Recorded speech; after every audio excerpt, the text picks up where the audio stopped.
ऐतिहासिक नगरी पाटन में जो विश्व धरोहर के समान यहाँ पे सिद्धराज जैसी की निर्मित महाकाली मंदिर जो आध्यात्मिक दर्जे से बहुत ऊंची जगह पे उनको रखा गया है, जो संपूर्ण महाकाली का मुखारविंद है।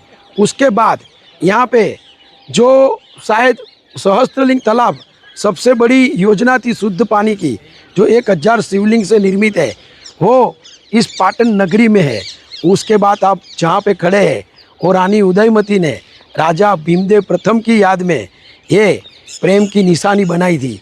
उस प्रेम की निशानी को यूनेस्को के बाद रानी की वाव को हेरिटेज में रखा गया।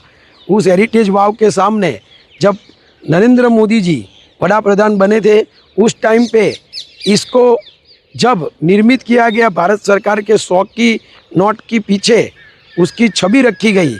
उस छवि के बाद पाटन का नाम रोशन हुआ है। पाटन के जो रहने वाले लोग थे वो उनको मोदी जी से लगाव है और मोदी जी से भी उनसे प्यार है, जो बार बार उनके जब सभाओं में वो बोले हैं। तो उस जगह पे हम शायद जाना चाहेंगे जहाँ पे वो उनकी यादें छिपी हुई है और उनसे मिलेंगे।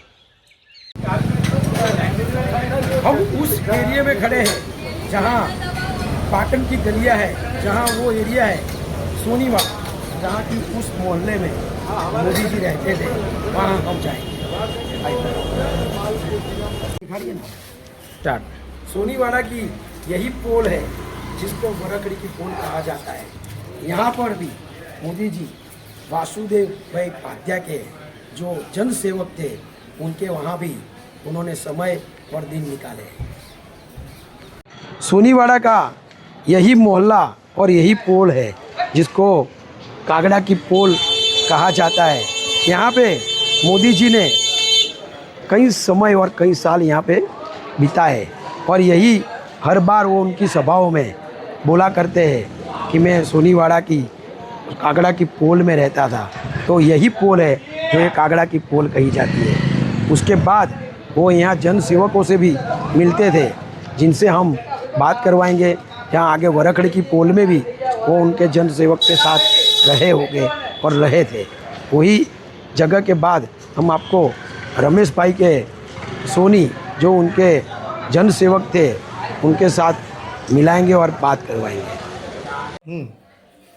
हम पुरानी यादों में जो जवेरी बाजार या सोनीवाड़ा था, उस जगह से हम निकल के माननीय श्री नरेंद्र मोदी वड़ा प्रधान जी के ऐसे दोस्त और ऐसे मित्रों से मिलने आए हैं, जो उनकी भूतकाल की यादें, जो हर बार वो पुरानी यादों को जमीन स्तर में जब वो वहाँ रहे हैं, उनकी बातें याद करते थे।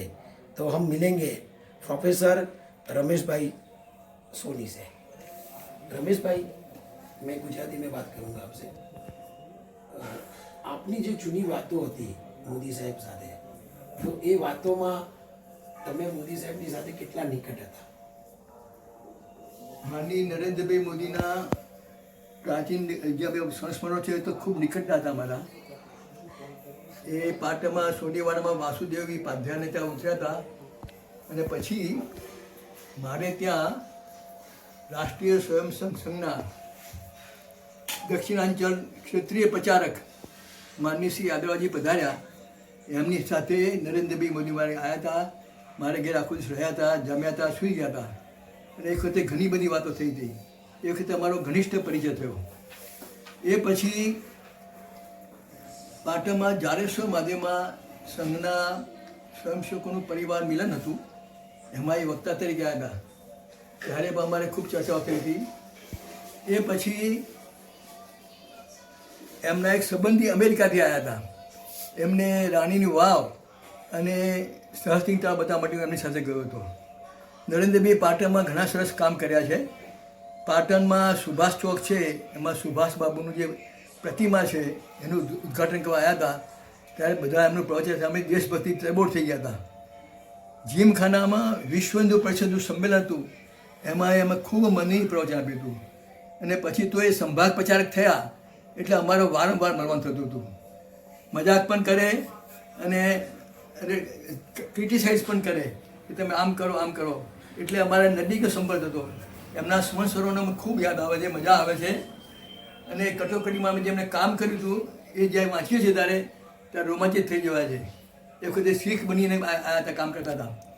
એટલે માનનીય શ્રી નરેન્દ્ર મોદીને હું એમના 75મા જન્મદિવસે ખૂબ પ્રેમથી હાર્દિક શુભેચ્છાઓ પાઠવું છું. અને આ પ્રકારે દેશનું કામ સદા કરતા રહે અને દેશના કલ્યાણ કરતા રહે એવી મારે હૃદયની શુભેચ્છા પાઠવું છું.